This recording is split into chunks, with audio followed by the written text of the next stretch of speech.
tuli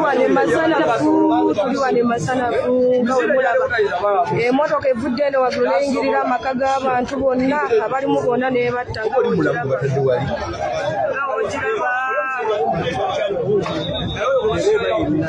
emmotoka yonna eweddewo bannange babadde kumpi n'ekubo emmotoka eremereddwa okusiba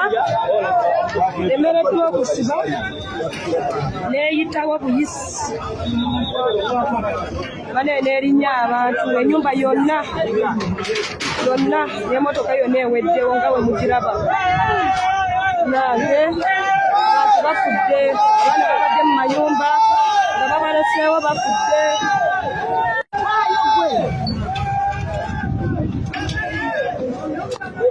bannange emmotoka yonna eweddewo n'abantu nange tetumanyi oba evuddewa banaga basula ku batusanga nga tulina ebiwandiiko naye nga byaggwako nga tulina emisango gya overstay naye nga tali overstay atasaba na Uganda ate nga nze ali ku overstay nze atasaba na Uganda nze abalwanirira kati nalina national ID nga yakicupuli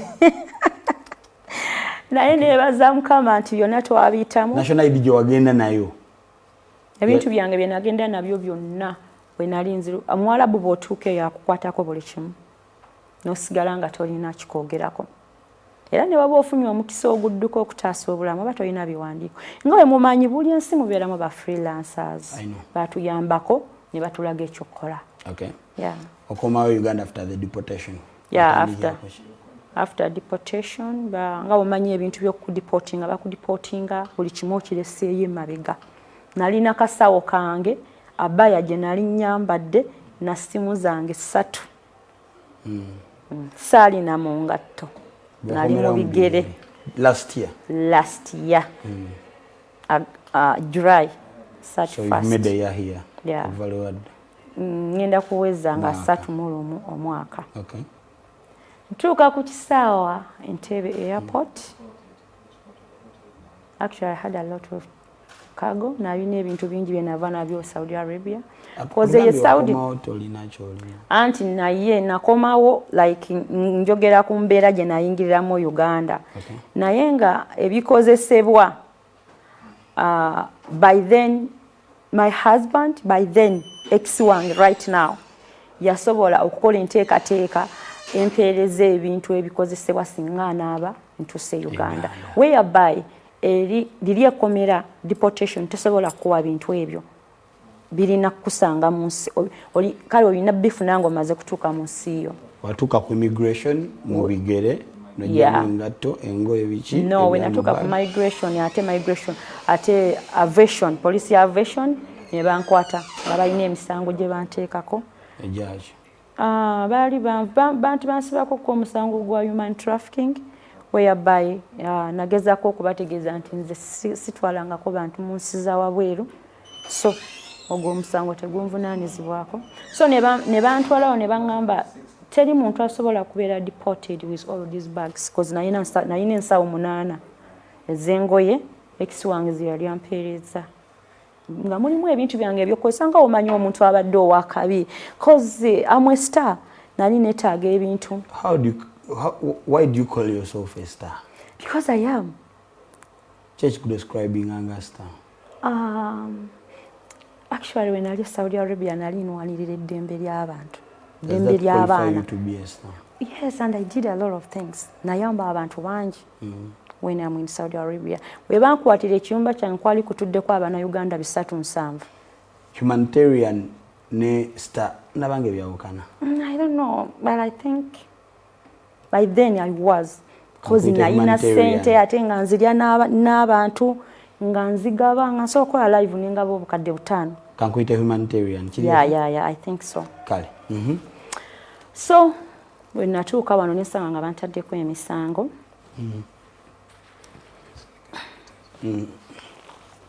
So we natuuka wano nesanga nga bantaddeko ki? Bantaddeko emisango mingi. Emisango egyo namala ku police ya aviation nnaku 7. Nakuza omwezi nga 8 August. Nebakuta. Ne banteera ku police pond.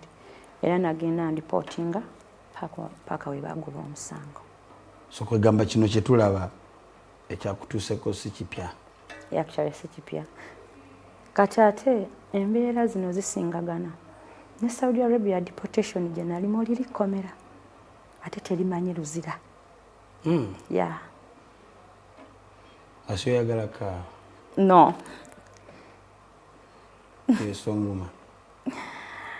No, sijja kaaba. Saba Allah nsobozese nneme kaaba. Bw'amala okudipotinga, bw'amala okuta aviation police watandikira ku kiasi? We nali ku deportation nasobola okucommunicatinga n'omuntu gwe nali mpangala naye. Allah n'amusobozesa okunzikiririzaamu ne bampangisiza omuzigo ebuziga gye natuukira.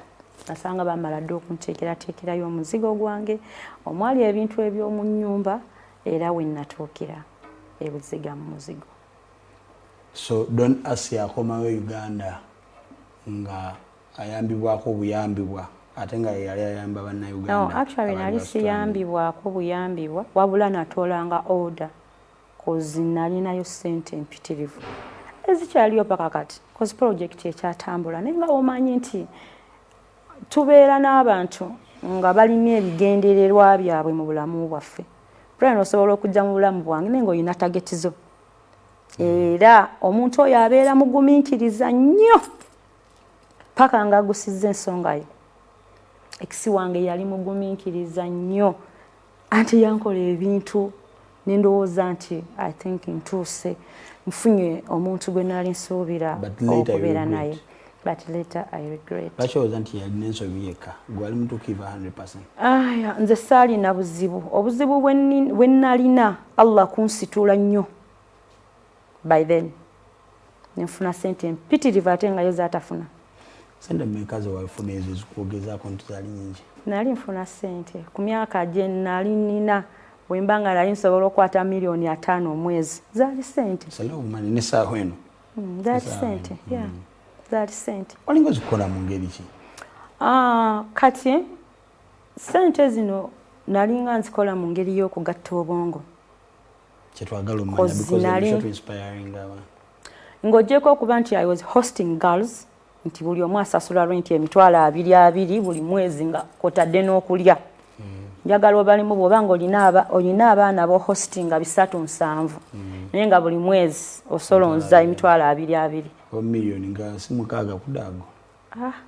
Nedda zisukamu.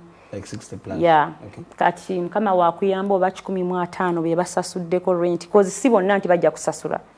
Noesanga ng'ofunye nga milioni 26, 35.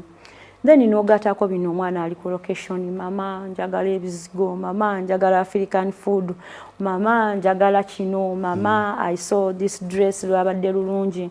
Kati nga ngenda n'ensuubula ebintu ebyo ku bbeeyi yange nange of course nenyongeramu. Era nga omanyi ebya business ng'olugoye ne bw'oluba oluguze 50 riyal omwana ojja mugamba lwa riyal 10. 50 riyal ze sente meka? Mitwalo 5. Ezabantu? Yeah, gwe n'omugamba lwa mitwalo 10 oba lwa mitwalo 8. N'okikuba omugagawala nnyo. Kale katuwumulemuko kati nitukomawo n'emboozi ya Don Asia. Everybody who is watching, thank you very much.